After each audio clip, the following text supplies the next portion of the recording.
Hello மக்களே, welcome to the amazing channel. வித்தியாசமான உணவுகளை ட்ரை பண்றது நம்ம எல்லாருக்குமே ரொம்ப பிடிக்கும். அது ஸ்ட்ரீட் ஃபுட்டா இருந்தாலும் சரி, இல்ல பெரிய ரெஸ்டாரண்ட்ல இருக்கிற ரொம்பவுமே வித்தியாசமான உணவுகளா இருந்தாலும் சரி, நம்ம எல்லாத்தையும் ட்ரை பண்ணி பார்ப்போம். இந்த வீடியோல இன்டர்நெட்ல ரொம்பவுமே வைரலான ஃபுட்ஸ பத்தி தான் பார்க்க போறோம். இதுல டான்சிங் நூடுல்ஸ்ல இருந்து மிகப்பெரிய பாத்திரத்துல 2 டன் சூப்பை தயாரிச்ச உணவு திருவிழா வரைக்கும் பல இன்ட்ரெஸ்டிங்கான வீடியோஸ் உங்களுக்காக காத்துட்டு இருக்குது.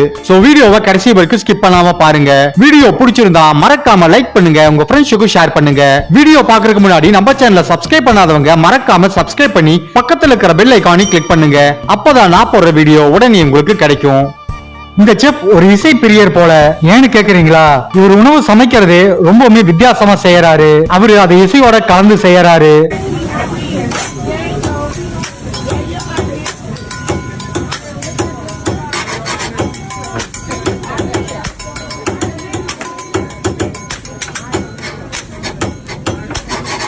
சில பேர் ஆர்டர் பண்ண உணவு வர வரைக்கும் இவரை பார்த்துட்டு இருந்தாலே போதும், டைம் போறதே தெரியாது. இது பாக்குறவங்க கண்ணுக்கு மட்டும் இல்ல, காதுக்கும் ரொம்பவுமே இனிமையா இருக்கும். தந்தூரி ரொட்டியோட ப்ரிப்பரேஷன் நம்ம எல்லாத்துக்குமே தெரியும். அது ரொம்பவுமே வித்தியாசமான முறையில அடுப்புக்குள்ள தலையை விட்டு இவர் பண்றாரு. செய்யற முறை மட்டும் இல்ல, பாக்குறதுக்கும் இந்த பிரெட் வித்தியாசமா இருக்கும். இதுக்கு பேர் தான் சமர்கந்த் பிரெட். இந்த ஒரு பிரெட் உஸ்பெகிஸ்தான்ல ரொம்பவுமே ஃபேமஸ். இதோட செய்முறை ரொம்பவுமே வித்தியாசமா இருக்கும். மாவை பதப்படுத்தி அதை இந்த மாதிரி வித்தியாசமான ஷேப்ல உண்டாக்கி தந்தூர் அடுப்போட உள்பக்கத்துல ஒட்டி வைக்கிறாங்க. இவ்வளவு பெரிய ரொட்டி வெந்து வரும்போது வெளிப்பக்கம் கிறிஸ்பியாகவும் உள்பகுதி ரொம்பவுமே சாஃப்டாகவும் கிடைக்குது. நம்ம ஊர்ல டீ போடும்போது சில மாஸ்டர்ஸ் ரொம்பவே வித்தியாசமா போடுவாங்க. அதே மாதிரி தாய்லாந்துல சாட்டி சாக்குங்கிற மார்க்கெட்ல இருக்கிற இந்த டீ மாஸ்டர்ஸ் டான்ஸ் ஆடிக்கிட்டே டீ போடுவாங்க. வித்தியாசமா இந்த மாதிரி டீய மேலையும் கீழையும் ஆத்தி அவங்க சுத்தி சுத்தி அந்த டீய போடுறது பாக்குறதுக்கு பிரமிப்பா இருக்கு. அதுல இருந்து ஒரு துளி கூட சிந்தாம அவங்க செய்யறதுதான் அதுல ஆச்சரியமான விஷயம். டக்குனு இதை நம்ம பார்க்கும்போது ஏதோ துணியை ஸ்டிச் பண்றதுக்காக நூல்களை காய வைக்கிற மாதிரி இருக்கும். ஆனா சைனால இந்த மாதிரி ஒரு இடத்த நம்ம சர்வசாதாரணமா பார்க்க முடியும். இது என்னன்னு கேட்டீங்கன்னா, இவங்க இங்க நூடுல்ஸ தயாரிச்சிட்டு இருக்காங்க. இதை அவங்க அங்க தொங்க விடும் போது எந்த அளவுக்கு அந்த நூடுல்ஸ இழுத்து ஸ்ட்ரெச் பண்ண முடியுமோ அந்த அளவுக்கு இழுத்து ஸ்ட்ரெச் பண்றாங்க. அதற்காக ஒரு குச்சிய நூடுல்ஸ் கரையில விட்டு அதை இழுத்து ஸ்ட்ரெச் பண்றாங்க. ஒரு நபர் மேல பிடிச்சுக்கிறாரு, இன்னொரு நபர் கீழே அதை வேகமா இழுத்து அடிக்கிறாரு. இப்படி செய்யும் போது அந்த நூடுல்ஸ் தேவையான நேரத்துக்கு வருது. இப்படிதான் சீனால நூடுல்ஸ் ஆனது தயாரிக்கப்படுது. ஏன்னா நூடுல்ஸ் சைனாவோட ஒரு முக்கியமான உணவு வகை. நம்ம ஊர்ல கிரில் சிக்கன் ப்ரிப்பேர் பண்றத நம்ம எல்லாருமே பார்த்திருப்போம். ஆனா இங்க பாருங்க, அவங்க சிக்கனை ரொம்பவுமே வித்தியாசமான முறையில கிரில் பண்றாங்க. அது ஒரு மிகப்பெரிய ராட்டினத்தையே உருவாக்கி அதற்கு கீழே நெருப்ப மூட்டி அதிக அளவுல சிக்கனை கிரில் பண்றாங்க. சிக்கனை மட்டுமான்னு கேட்டீங்கன்னா இல்ல, பலவித இறைச்சிகளை இந்த மாதிரி பெரிய ராட்டினங்களை உருவாக்கி அவங்க கிரில் பண்றாங்க. இதை பாக்குறதுக்கு ஆச்சரியமாக தான் இருக்கு. உலகத்துல பல ஃபுட் ஃபெஸ்டிவலா பார்த்திருப்போம். அந்த மாதிரி சைனால நடந்த ஒரு பிக்கஸ்ட் சூப் பிரிப்பரேஷன் தான் இது. கிட்டத்தட்ட 150 ஸ்கொயர் ஃபீட் அளவுள்ள மிகப்பெரிய பாத்திரத்துல 2 டன் அளவுக்கு சூப்பை ப்ரிப்பேர் பண்றாங்க.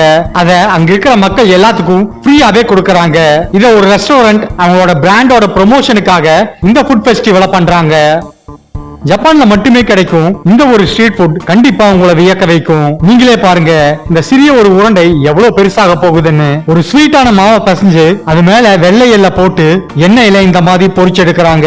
அது எண்ணெயில போடும்போது மெதுவா அது பெருசாகிட்டே வருது.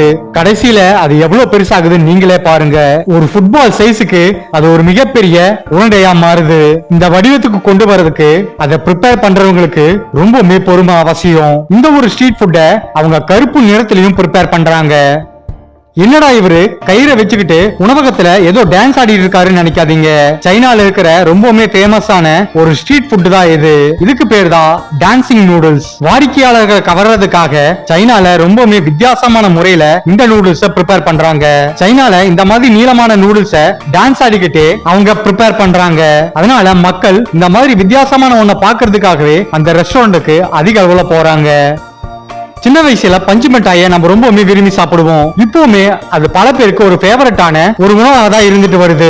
அதை நம்ம வேற வேற கலர்ல சாப்பிட்டுருப்போம், ஆனா ஒரே ஷேப்ல தான் இருக்கும். ஆனா அதே பஞ்சு மிட்டாயை இவங்க ரொம்பவுமே வித்தியாசமான ஃப்ளவர் ஷேப்ல உண்டாக்குறாங்க. இதற்கு தனியாக ப்ரொஃபஷனலா அவங்க ட்ரைனிங்கும் எடுக்கிறாங்க. பல வித்தியாசமான ஷேப்ல இந்த பஞ்சு மிட்டாயை அவங்க தயாரிச்சு கொடுக்கறாங்க. அது பாக்குறதுக்கு அழகாகவும் பிரமிப்பாகவும் இருக்கு. சீனாவோட ஸ்ட்ரீட் ஃபுட்ல ரொம்பவுமே ஃபேமஸ் ஆனதுதான் இந்த பூமராங் பிரெட். இங்க அந்த கடைக்காரர் மாவை வட்ட வடிவமா உண்டாக்குறாரு. அந்த மாவை பெரிதாக்கி அது காத்துல தூக்கி வீசுறாரு. அது பூமராங் மாதிரி அவர்கிட்டயே திரும்பவும் வருது. ரொம்பவுமே வித்தியாசமான முறையில இத பண்றதுனால குழந்தைகளும் மற்றவர்களும் இதை ரொம்பவுமே விரும்பி பாக்குறாங்க. மோச்சிங்கிறது ஜப்பான்ல தயாரிக்கப்படுற ஒரு பாரம்பரியமான ரைஸ் கேக். இந்த ரைஸ் கேக் ரொம்ப இனிப்பாகவும் டேஸ்டாகவும் இருக்கும். அதற்கு முக்கியமான காரணம் அந்த கேக்கோட ப்ரிப்பரேஷனே ரொம்பவுமே அட்ராக்டிவா இருக்கும். இந்த கேக்கை ப்ரிப்பேர் பண்றத ஜப்பானியர்கள் பாரம்பரியமா பின்பற்றிட்டு வராங்க. இதுல அவங்க ஒரு குறிப்பிட்ட அரிசியை ஊற வைக்கிறாங்க. அதற்கப்புறம் அந்த அரிசியை பெரிய மர உரல்ல போட்டு வித்தியாசமான உலக்கைகளை கொண்டு தொடர்ந்து அடிச்சுக்கிட்டே இருக்காங்க. அத அவங்க ப்ரிப்பேர் பண்றத பாக்குறதுக்கு ரொம்பவுமே வித்தியாசமாகவும் ரசிக்கக்கூடிய வகையிலயும் இருக்கும். ரொம்பவுமே சூடான பாத்திரத்தை தூக்குறதுக்கு நம்ம கொஞ்சம் பயப்படுவோம். ஏன்னா அது நம்ம சுற்றுமோ, அது நம்ம மேல விழுந்துருமோங்கிற பயம்தான். ஆனா சில பேர் இதை ரொம்பவுமே அசால்ட்டா செய்யறாங்க. அதுலயும் குறிப்பா இந்த சின்ன பையன் எவ்வளவு அழகா அதை செய்யறான்னு பாருங்க. இந்த லேடி ஒரு படி மேலேயே போய் டான்ஸ் எல்லாம் ஆடி அந்த பாத்திரத்தை சுத்தி குக் பண்றாங்க. சைனால இனிப்பு தயாரிக்கிறதுக்காக ஒரு வித்தியாசமான முறையில இவர் மாவை ப்ரிப்பேர் பண்றாரு. பெரிய தட்டுல அந்த மாவை அவர் அசைக்கும் போது அது சரியான இடத்துல விலகி போய் நிக்கிறத பாக்குறதுக்கு ரொம்பவுமே அற்புதமா இருக்கு. இதற்கு அவரு ரொம்ப நாள் கண்டிப்பா பிராக்டிஸ் பண்ணிருக்கணும். ஒரு காரியத்தை நம்ம பல வருஷமா பண்ணா அதை நம்ம கண்ணை மூடிட்டு கூட செய்வோம். அந்த மாதிரி ரொம்பவுமே வேகமா இங்க இந்த மனிதர் ரொட்டியை தயாரிக்கிறாரு. பல ஆண்டுகளா ரொட்டி தயாரிக்கிற பழக்கம் இருக்கிற இவரு ஒரு கையில ரொட்டியை சுட்டுக்கிட்டு இன்னொரு கையில அடுத்த ரொட்டிக்குண்டானதை தயார் பண்றாரு. இந்த ரொட்டி சுடுறத ரொம்பவுமே சர்வசாதாரணமா அவர் பண்றாரு. என்னடா இவர் கையிலேயே தோசை சுடுறாருன்னு நினைக்காதீங்க. இது இந்தோனேஷியால தயாரிக்கப்படுற ஒரு வித்தியாசமான உணவு. லாம்பியா ரோலுக்காக ஒரு ரேப்பரை அவங்க ப்ரிப்பேர் பண்றாங்க. அதாவது நாம இங்க எப்படி சமோசா, வெஜ் ரோல் போன்றவைக்கு மாவு ப்ரிப்பேர் பண்றோமோ அந்த மாதிரி லாம்பியா ரோலுக்காக இந்த மாதிரி அவங்க ரேப்பரை தயாரிக்கிறாங்க. கார்ன்ஃபிளவரை தான் இவங்க மாவா யூஸ் பண்றாங்க. அத இந்த மாதிரி ஒட்டாத தன்மைக்கு கொண்டு வந்து அதை அப்படியே எடுத்து கொண்டு போய் சூடான கல்லு மேல இந்த மாதிரி கைய வச்சு ஊத்துறாங்க. அது ரொம்பவுமே நைஸா தோசை மாதிரி வருது. இந்த ஒரு ரேப்பரை அவங்க லாம்பியா ரோல் ப்ரிப்பேர் பண்றதுக்காக யூஸ் பண்றாங்க. பார்த்தோனே சில பேர் இது என்னன்னு கண்டுபிடிச்சிருப்பீங்க. இதுதான் பிரெஞ்சு உணவான croissant. இந்த croissant சாக்லேட்ல இருந்து நான்வெஜ் வரைக்கும் விதவிதமான ஸ்டஃபிங்க யூஸ் பண்ணி அவங்க சேல் பண்ணுவாங்க. அந்த croissant அதோட ஷேப்புக்கு கொண்டு வரதுக்கு நம்ம ரொம்பவுமே மெனக்கெடணும். ஆனா இவர் அதை எவ்வளவு ஈஸியா பண்றாருன்னு பாருங்க. ஜஸ்ட் அந்த மாவை ஒரு சுத்தி அந்த croissant அவர் உருவாக்குறாரு.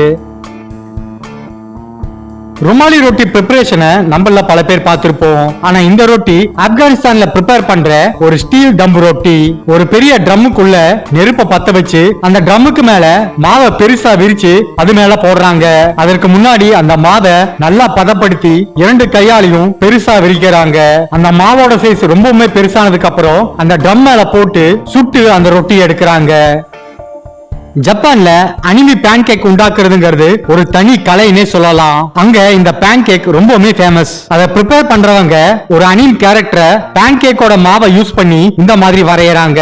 ஆரம்பத்துல பார்க்கும்போது அந்த பேன் கேக்கோட வடிவம் கரெக்டா இல்லாத மாதிரி தோணும். அந்த பேன் கேக்கை திருப்பி போட்டதுக்கு அப்புறம் தான் தெரியும் ரொம்பவுமே அழகான நேர்த்தியான அனிமி கேரக்டரை நம்மளால அந்த பேன் கேக்ல பார்க்க முடியும். கண்டிப்பா இந்த பேன் கேக்க பண்றவங்க வெறும் செஃப்பா மட்டும் இருக்க முடியாது. ஒரு அழகான ஓவியம் வரையக்கூடிய இருக்கணும். இந்த வீடியோ இதோட முடிவுக்கு வருது. இந்த வீடியோல பார்த்த உணவுகள்ல உங்களை ரொம்பவே ஆச்சரியப்படுத்தினது எதுங்கிறத மறக்காம கமெண்ட் பாக்ஸ்ல கமெண்ட் பண்ணுங்க. ஓகே மக்களே, தேங்க்ஸ் ஃபார் வாட்சிங் திஸ் வீடியோ. இந்த வீடியோ பிடிச்சிருந்தா மறக்காம லைக் பண்ணுங்க, ஷேர் பண்ணுங்க.